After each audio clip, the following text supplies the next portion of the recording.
The Conservative candidate Craig McKinley says he will carry on his campaign in South Thanet despite being charged with corrupt practices over his 2015 election expenses. Mr McKinley described the decision to prosecute as shocking, while Theresa May said she believed the allegations were unfounded. Mr McKinley is accused of falsely declaring expenses in the run-up to the last election, when he narrowly beat UKIP's Nigel Farage. Two other Tories were charged, Mr McKinley's then agent, Nathan Gray, and Marion Little, a senior campaign specialist at Conservative Party headquarters, who was given an OBE for political services. Last year, today's charges follow a year-long probe by this programme's investigations team. And our political correspondent, Michael Crick. This is his report. As if Theresa May hadn't enough problems, with new polls suggesting Labour's still narrowing the gap, now one of her top candidates and a senior party official face charges of corruptly breaking election law. But Mrs May today stood firmly by her colleagues. Well, the Conservative Party continues to believe that these allegations are unfounded. Craig McKinley is innocent until proven guilty, and he remains our candidate. Craig McKinley, the Conservative Party candidate. Thanet was the big contest of 2015. The Tories made huge efforts to stop the then UKIP leader Nigel Farage winning a seat at last, and got Craig McKinley elected instead. 8 months later, when the Conservatives' national spending returns were published, this programme noticed they'd claimed as national expenses almost £15,000 on rooms at this smart hotel, the Royal Harbour in the South Thanet constituency.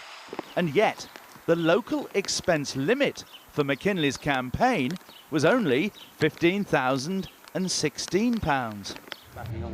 Caught on camera, the big moment today when Farage was told the news. You're joking? Oh my good Lord. Right, that's big news. OK, thank you. Craig McKinley has just been charged. Channel 4 News, how do you feel about it? Good. Good. It's taken it takes a long time in this country to get anything done at all, and generally the establishment can get away with what the hell they like. For once, it would appear that's not the case. Good. Personally, how do you feel about it? I mean, this possibly cost you your seat.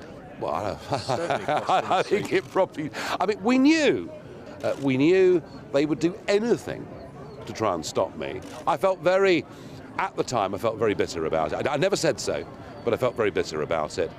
So I think there is, it looks like a sort of degree of vindication here. Today, Craig McKinley faces 2 charges of knowingly making false declarations of his expenses for the 2015 campaign. By law, these are corrupt practices. So, if he's re-elected next week, he'd be disqualified as an MP if convicted.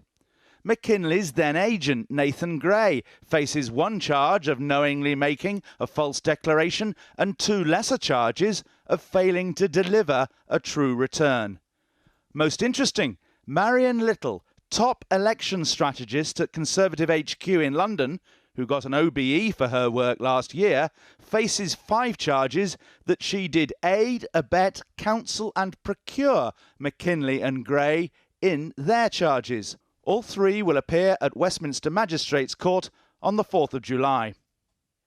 Politically, this is highly difficult for Theresa May, since Nick Timothy, her Joint Chief of Staff, was sent to Thanet to run the Tory campaign there, though there's no question of him being charged. I caught up with Mr Timothy a few months ago. Mr Timothy, my name's Michael Crick, I'm from Channel 4 News. As you know, we've been looking at the South Thanet campaign in 2015. Could you explain to us what your role was in that campaign? Mrs May herself was seen here campaigning for Craig McKinley in 2015. And behind them that day was Marion Little. Nick Timothy is also in the background in this scene, along with 2 others who now have senior jobs working closely with the PM in Number 10. And the coming trial could raise big questions about the most senior figures in Conservative HQ and the party. Who decided what, and knew what, and when? We couldn't find Craig McKinley in South Thanet today. He was clearly lying low, though we were assured his campaign was still at work. Mr. McKinley himself issued a statement saying, "Clearly this is a shocking decision by the CPS, given that I've done nothing wrong, and I'm confident that this will be made very clear as the matter progresses. I'm very disappointed with the way this has been handled by the CPS and Kent Police, and I must question the timing of this decision. Why leave this until a few days before the election?"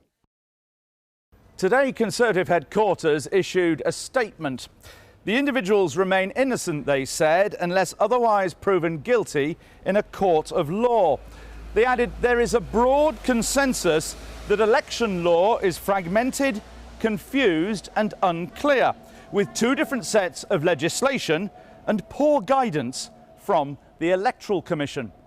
In his response, Jeremy Corbyn was rather more careful than other party leaders. I think it is a very bad road when democratically elected politicians start offering a running commentary on independent judicial processes. We have to have a total separation of political and judicial powers in this country. 3 weeks ago, the Crown Prosecution Service announced they wouldn't make charges relating to more than a dozen Tory candidates and their agents following this programme's investigations into the Conservatives' 2015 battle bus operation.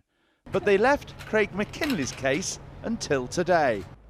McKinley, who is also a magistrate, could face not just the prospect of being thrown out of the Commons, but he and his colleagues could face fines and jail, as well as being barred as candidates and voters for 5 years. And Michael is with me now. Craig McKinley is perhaps a little justified in feeling that this is not very good timing. Yes, I don't know of a previous case of a substantial candidate being charged during the middle of an election campaign, let alone charged with election offences. Now, the problem you have here is that election offences, unlike most other offences, actually have a deadline for prosecution. In this case, it was the 11th of June this year. Now, as soon as Theresa May called the election on the 18th of April, there was going to be a problem. Because coincidentally, that was the day that Kent Police sent their report to the Crown Prosecution Service. So whatever date they chose, there was going to be a problem. They could have charged him during the campaign, as they have done.